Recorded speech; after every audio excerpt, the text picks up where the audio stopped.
See, I'm not one of these people who's worried about everything.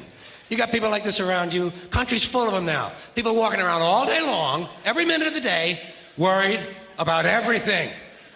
Worried about the air, worried about the water, worried about the soil. Worried about insecticides, pesticides, food additives, carcinogens. Worried about radon gas, worried about asbestos. Worried about saving endangered species. Let me tell you about endangered species, all right? Saving endangered species is just one more arrogant attempt by humans to control nature. It's arrogant meddling. It's what got us in trouble in the first place. Doesn't anybody understand that? Interfering with nature. Over 90%, way over 90% of all the species that have ever lived on this planet, are gone.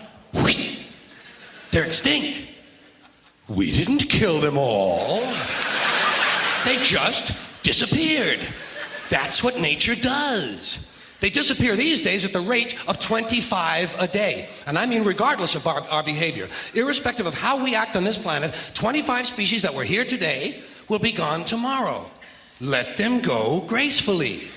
Leave nature alone. Haven't we done enough? We're so self-important. So self-important. Everybody's gonna save something now. Save the trees, save the bees, save the whales, save those snails. And the greatest arrogance of all, save the planet. What? Are these fucking people kidding me? Save the planet? We don't even know how to take care of ourselves yet.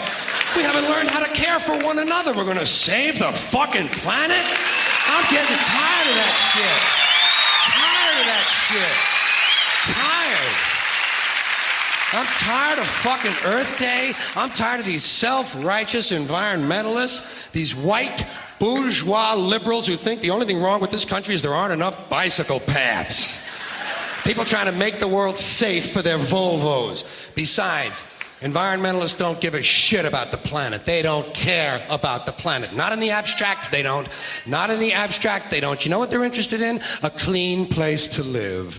Their own habitat. They're worried that someday in the future they might be personally inconvenienced. Narrow, unenlightened self-interest doesn't impress me. Besides, there is nothing wrong with the planet.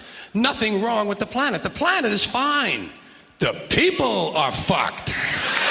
Difference. The planet is fine.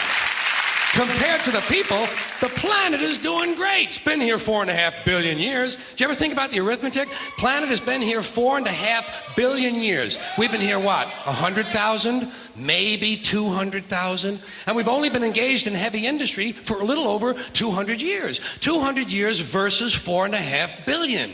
And we have the conceit to think that somehow we're a threat?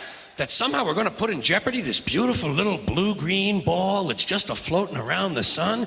The planet has been through a lot worse than us. Been through all kinds of things worse than us.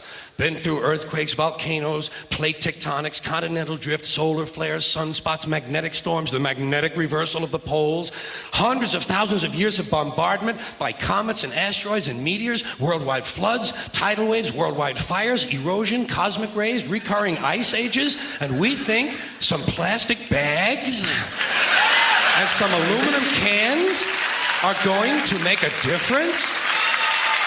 The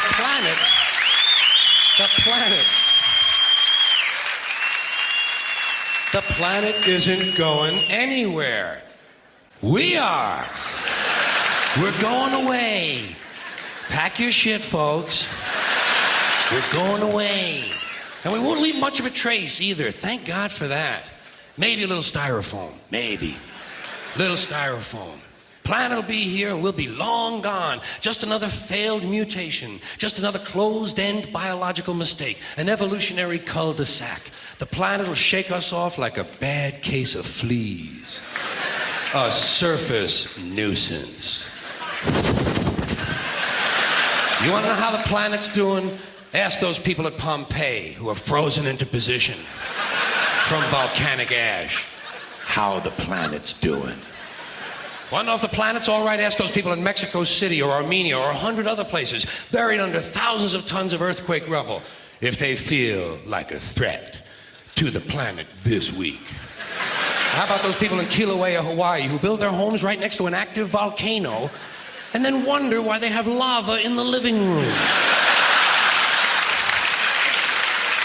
The planet will be here for a long, long, long time after we're gone, and it will heal itself, it will cleanse itself, because that's what it does. It's a self-correcting system. The air and the water will recover, the earth will be renewed, and if it's true that plastic is not degradable, well, the planet will simply incorporate plastic into a new paradigm, the earth plus plastic. The earth doesn't share our prejudice towards plastic. Plastic came out of the earth. The earth probably sees plastic as just another one of its children. Could be the only reason the earth allowed us to be spawned from it in the first place. It wanted plastic for itself. Didn't know how to make it. Needed us. Could be the answer to our age-old philosophical question, why are we here? Plastic. Assholes. So, the plastic is here, our job is done, we can be phased out now, and I think that's really started already, don't you? I mean, to be fair, the planet probably sees us as a mild threat, something to be dealt with, and I'm sure the planet will defend itself in the manner of a large organism, like a beehive or an ant colony can muster a defense. I'm sure the planet will think of something. What would you do if you were the planet trying to defend against this pesky, troublesome species? Let's see, what might... Viruses. Viruses might be good. They seem vulnerable to viruses. And viruses are tricky, always mutating and forming new strains whenever a vaccine is developed. Perhaps this first virus could be one that compromises the immune system of these creatures. Perhaps a human immunodeficiency virus, making them vulnerable to all sorts of other diseases and infections that might come along. And maybe it could be spread sexually, making them a little reluctant to engage in the act of reproduction. Well, that's a poetic note. And it's a start. And I can dream, can't I? See, I don't worry about the little things. Bees, trees, whales, snails. I think we're part of a greater wisdom than we will ever understand. A higher order. Call it what you want. Know what I call it? The big electron. The big electron. Whoa. Whoa. Whoa. It doesn't punish. It doesn't judge at all. It just is. And so are we, for a little while. Thanks for being here with me for a little while tonight.